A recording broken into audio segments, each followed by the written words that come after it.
ဟယ်လိုဒီနေ့တော့ကျမတငယ်ချင်းအတွက်အမိုလေးတုတ်ကြပြလို့အားလုံးကိုလမ်းမြောက်ပေးတာဖြစ်ပါတယ်ရှင်အမိုတွေကဈေးကြီးတော့အမြဲတမ်းတော့ကျမတုတ်မစားဖြစ်ဘူးပေါ့နော်အခုလိုမျိုးတစ်ခါတလေလေးတုတ်စားဖြစ်ပါတယ်ရှင်အရင်ဆုံးကျမကအမိုလေးတွေကိုအခုလိုမျိုးအနေထားလေးတွေလုပ်ပေးထားလိုက်ပါမယ်ရှင်ပြီးရင်တော့သူ့ကို9မိနစ်6မိနစ်လောက်တော့ပြုတ်ပြီးလိုက်ရပါတယ်ရှင်ပြီးလို့ရှိရင်တော့ကျမကအမိုတုပ်ဖို့အတွက်စီချက်ပါမယ်ရှင်။ကြက်သွန်နီကြက်သွန်ဖြူစီလေးချက်ပါမယ်။ပြီးတာနဲ့ကျမကသူ့ထဲကိုထည့်ဖို့အတွက်တခွားတီးပြီးလို့ရှိရင်မုံလာဥနီလေးငရုတ်တီးစိမ့်ထည့်ပေးပါမယ်ရှင်။ပြီးလို့ရှိရင်တော့ကျမကခဲညီလေးတစ်လုံးလေးထည့်ပေးထားလိုက်ပါရရှင်။ကြက်သွန်နီကတော့3လုံးတေးသေးလေးပေါ့နော်အလုံးတေးသေးလေး3လုံးထည့်ပေးလိုက်ပါရရှင်။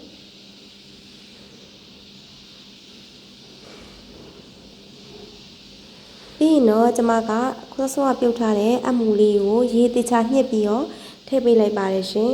။ပြီးရင်တော့ကျမကနန်းနန်းပင်လေးနဲ့ညှက်ပြီးတော့ထည့်လိုက်ပါသေးတယ်ရှင်။နောက်တစ်ခုကတော့ကျမကမြေပန်းဆန်ထောင်းလေးရဲ့ပြီးရင်တော့ပစွန်ကြောက်ထောင်းလေးလည်းထည့်ပေးထားလိုက်ပါသေးတယ်ရှင်။တံမြာသီးလေးကိုတော့ကျမကများများလေးထည့်ပေးလိုက်ပါတယ်ရှင်။ချင်းချင်းဆက်ဆက်လေးစားကျင်တာဖြစ်တဲ့အတွက်ကြောင့်တံမြာသီးကိုတော့ထည့်ခဲ့ပါတယ်များများလေးပေါ့နော်ပြီးရင်ပဲမုတ်အကျက်လေးလည်းထည့်ခဲ့ပါတယ်နောက်တစ်ခုကတော့ကြက်သားမုတ်ထည့်ပါတယ်ကြက်သားမုတ်ထည့်ပြီးတော့အချုံမုံနည်းနည်းထည့်ပါမယ်ရှင်ငန်းပြိုင်လေးအနည်းငယ်လေးထည့်လိုက်ပါသေးတယ်ရှင်နောက်ဆုံးမှာတော့ငရုတ်သီးလှော်လေးထည့်ပေးလိုက်ပါတယ်ရှင်ကဲနောက်တစ်ခုကတော့ကျမတို့ကြက်သွန်နီစီချက်လေးပေါ့နော်စောစောကချက်ထားတဲ့ကြက်သွန်နီစီချက်လေးထည့်ပြီးရနဲ့အားလုံးကိုတမသွားအောင်တေချာလေးနေပေးလိုက်ပါတယ်ရှင်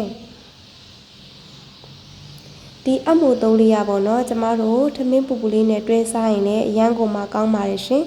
တခါတလေနေ့လယ်မှာအစာပြေအနေနဲ့လည်းစားလို့ရပါတယ်ရှင်ဒီနေရာမှာအရသာအပေါ်ငန်းတော့မိမိစိတ်ကြိုက်ထည့်လို့ရပါတယ်ရှင်ကဲအခုဆိုရင်တော့အရသာအရင်ရှိတဲ့အမုံသုံးလေးရပါပြီရှင်အားလုံးပဲစားကြပါအောင်ရှင်ကျမရဲ့ဗီဒီယိုလေးကိုအဆုံးထိကြည့်ရှုပေးရတဲ့အတွက်အားလုံးကိုကျေးဇူးတင်ပါတယ်ရှင်အားလုံးပဲဘိုင်ဘိုင်